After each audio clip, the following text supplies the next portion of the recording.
The implementation of it is actually pretty swift. Once they rolled out this past year, Amazon rolled out the actual app for Shopify. It changed the game. Before it was a button, it was a little bit of a plugin, it was a little cumbersome. Now there's an app that you can go straight to Shopify's app store. You can download this app. We can sync, sign in, and we can essentially implement this in 1 to 2 days. So it's a quick turnaround.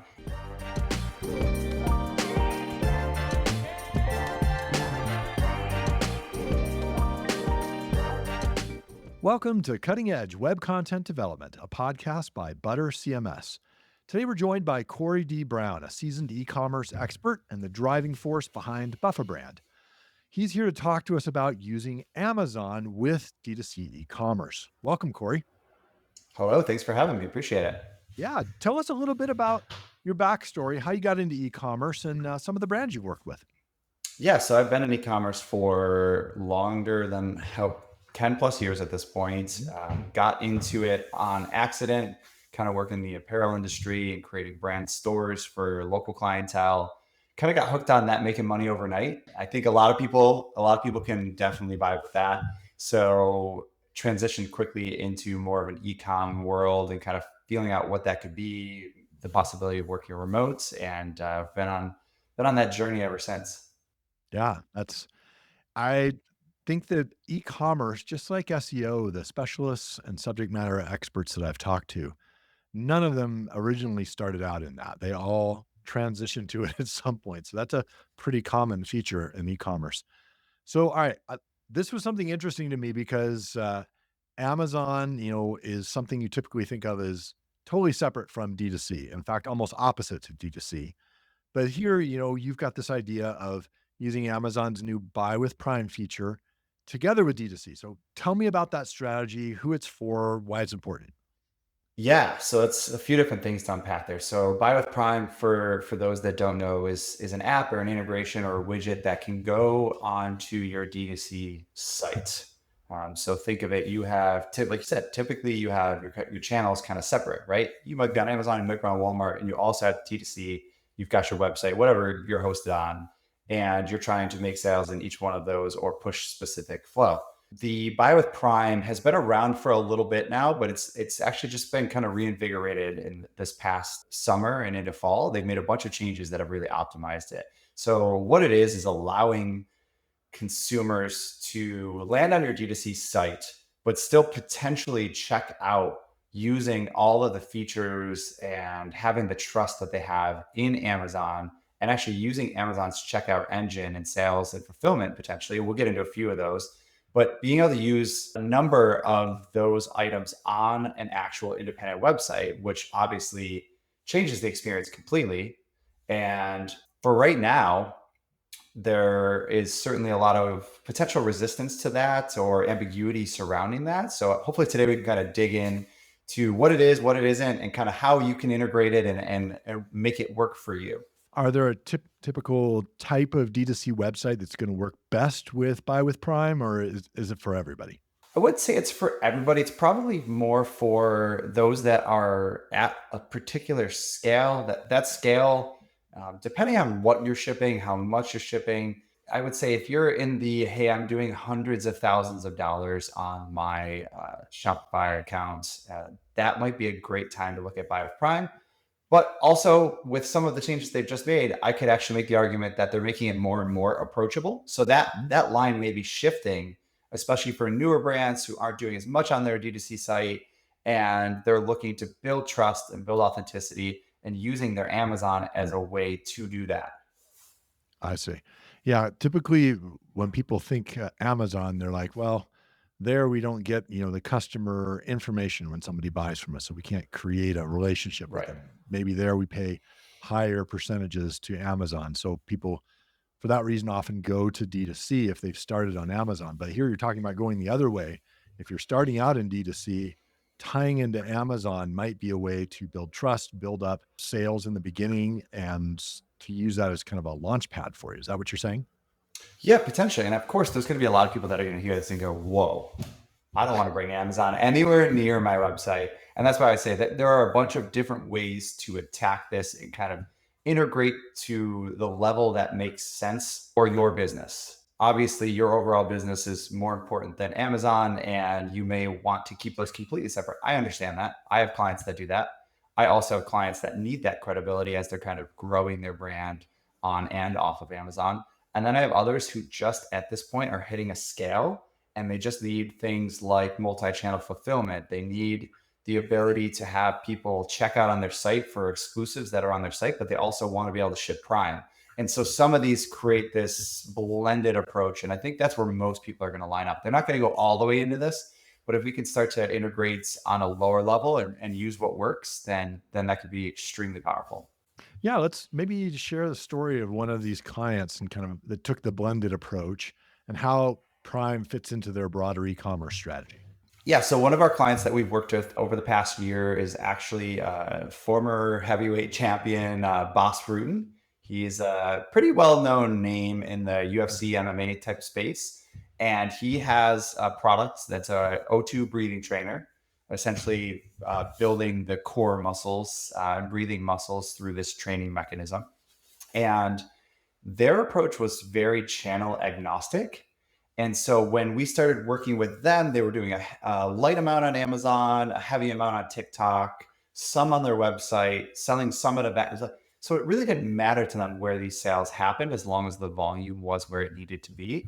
And so they were the perfect clientele to work with on having the Buy with Prime integration on their Shopify site so that if someone landed on the Shopify site, ultimately they didn't really care whether it was happening, the transaction was happening here or happening there. So blending all those together and just making it as easy as possible for anyone to purchase that product anywhere they feel comfortable was their end goal. And so integrating immediately into the Shopify button and then the Shopify app once that was developed made perfect sense for their clientele and for their use case. That makes sense. I mean, it's just a question there of getting to certain volume numbers, and Buy with Prime certainly will turn some people to purchase because so many people are used to having that ease of Prime. You don't have to worry about shipping. You know, it's going to be done quickly. If you have any problems, I'm assuming with this channel, you would have the same return opportunities that you would with things bought on Amazon. Yeah, so maybe let's talk benefits. Let's kind of jump into that. I think that makes a lot of sense.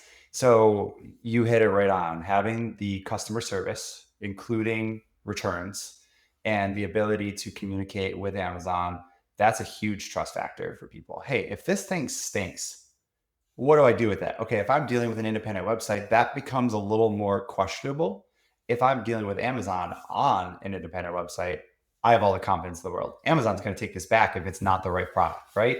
So, so some other things that you have within that, you have the ability to utilize the return system. You have the ability to get their Prime shipping. Obviously, that's a huge thing to cut those shipping times down. You have the ability to express those delivery expectations in advance so that people know exactly what they're getting. A lot of DTC struggle with that. They use standard shipping and maybe 4, 5, 7 days before it gets there. With Prime, you can see, hey, here's the estimate and here's what we're going to hold ourselves to.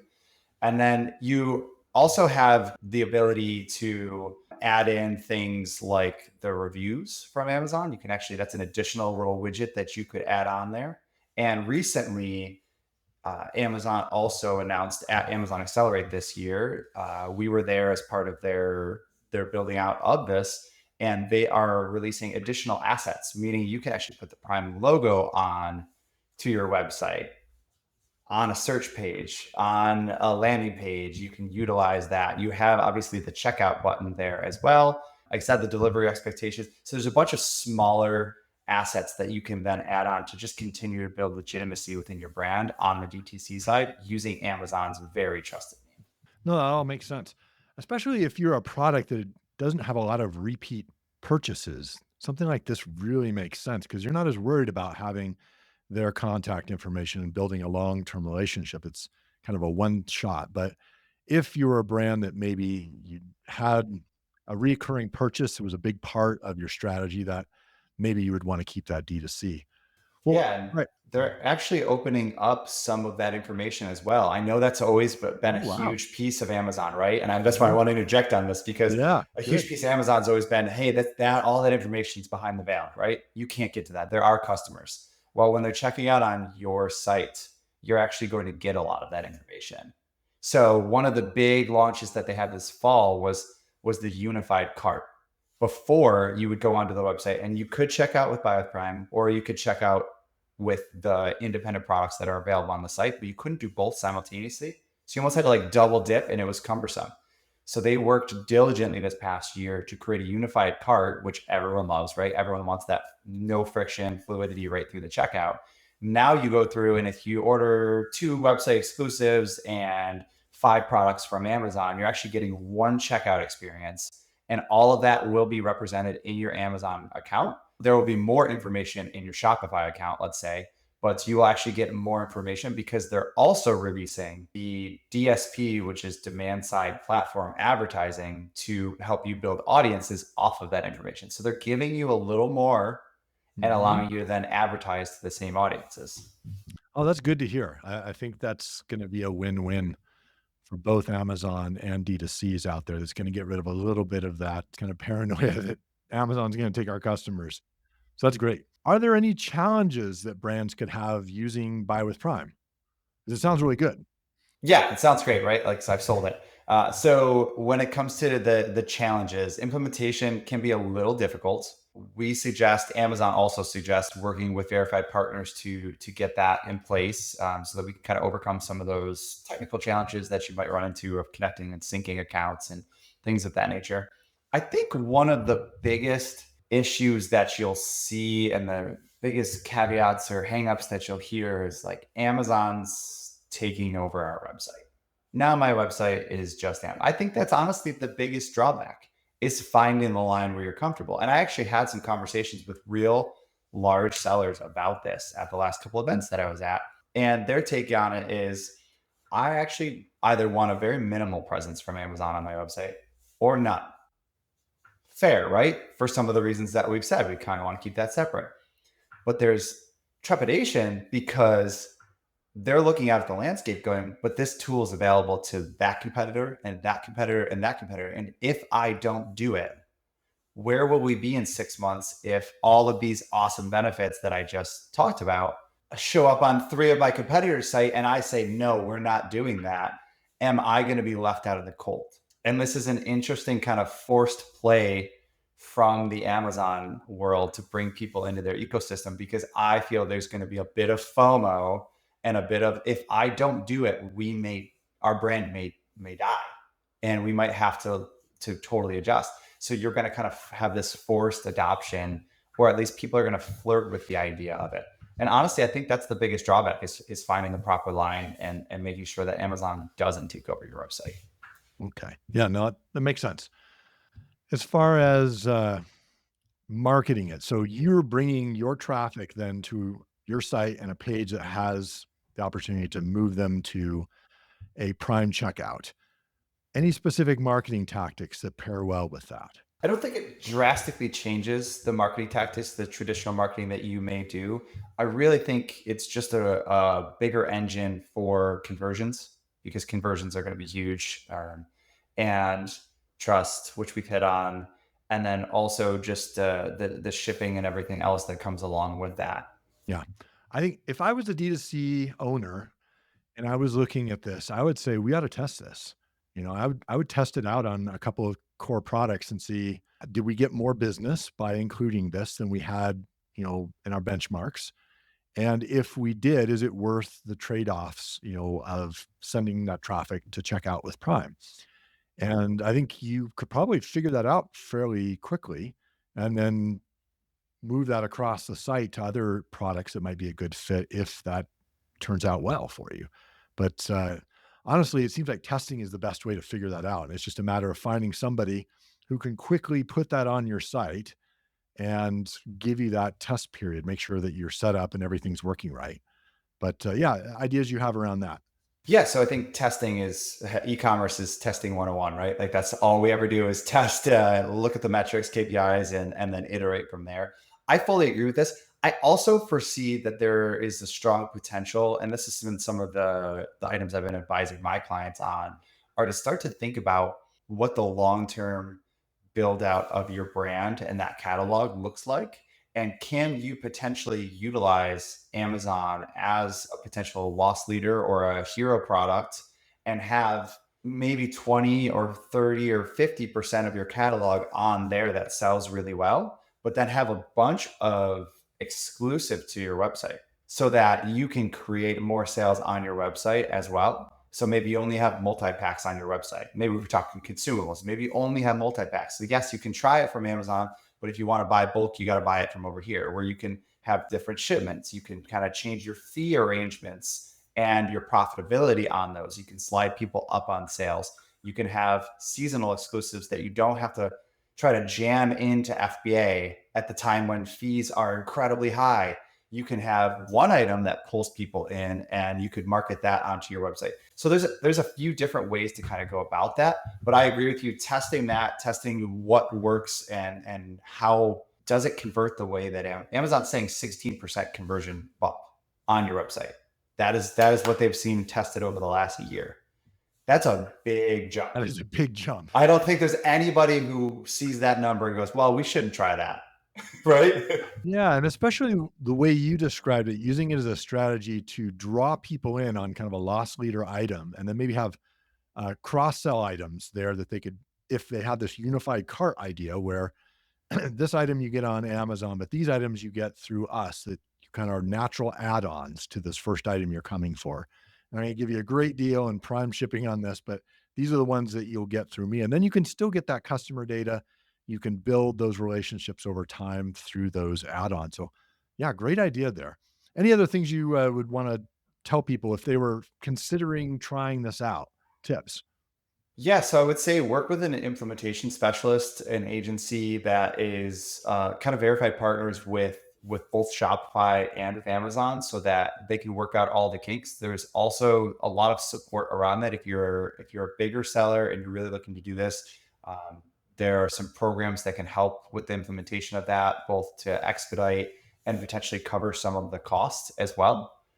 So those are huge opportunities for kind of the medium to large sellers. Maybe if you're flirting with kind of getting, I'd say 6 to 7 figures and beyond, it's worth at least implementing. One of the other things to consider is what platform you're on, because as of right now, I talk Shopify a lot because we're Shopify partners. So of course, Shopify is all day, but they do have it for Salesforce as well. And then there's also a widget that can potentially be implemented on to some of the other websites. So if you're at a point in time as an e-commerce brand where you are kind of taking a step back and going, what's the best platform for me today? Take this into consideration, because if you're looking and projecting out over the next year, there's a potential that if you build on a platform that does not work with this smoothly, you could be left in the dust just by being on the wrong platform. And yes, that's a little bit of a plug for Shopify, but there's some other options as well. But keeping that into consideration makes a lot of sense, because this is going to change a lot of the way people interact with your website. Yeah. Can you give people just maybe a story about someone you've done this for? What was the time frame that it took them to go from, "Hey, Corey, we want to implement this on our D2C site," to now we've got data coming in and we're testing it? Roughly, what was the time frame it took Yeah. someone? So the implementation of it is actually pretty swift. Once they rolled out this past year, Amazon rolled out the actual app for Shopify. It changed the game. Before it was a button, it was a little bit of a plugin, it was a little cumbersome. Now there's an app that you can go straight to Shopify's app store. You can download this app. We can sync, sign in, and we can essentially implement this in 1 to 2 days. So it's a quick turnaround. And then again, there are additional assets. There are places that you can put those assets. But if you just want basic functionality and you're like, hey, I just want to be able to have the checkout available as an example, we're talking 1, 2, 3 days if all goes smoothly and you're working with a team. And then you could be pulling data right away. I mean, Shopify's data is fairly live, and we would be able to have, let's say it was almost immediate. You in a week, you could be starting to have meaningful data off of that to see versus your historical data. Well, Corey, let me ask you a couple of kind of questions of things you've learned over your career. If you could go in a time machine back to meet yourself at the very beginning of your career, I'm sure you learned a few things now that you didn't know then. What's one thing you would tell yourself back then that you know now? This might be a little grandiose, but we're gonna dig into it. A lot of people that know me and people who see this know that I'm pretty big on vulnerability. and growth mindset. So the biggest thing that I would tell myself if I could go back in that time machine is to not shrink. I had a tendency of shrinking in rooms that I didn't believe I belonged in for a very, very long time. And this is both e-commerce related, business related, and personal at the same time. All of these contests, I had a mindset of fitting in instead of standing out. And if I could go back in time, the number one thing I would do is to say, no, you were meant to stand out. Don't dim your light for other people. Shine bright and find other people who are willing to shine bright with you.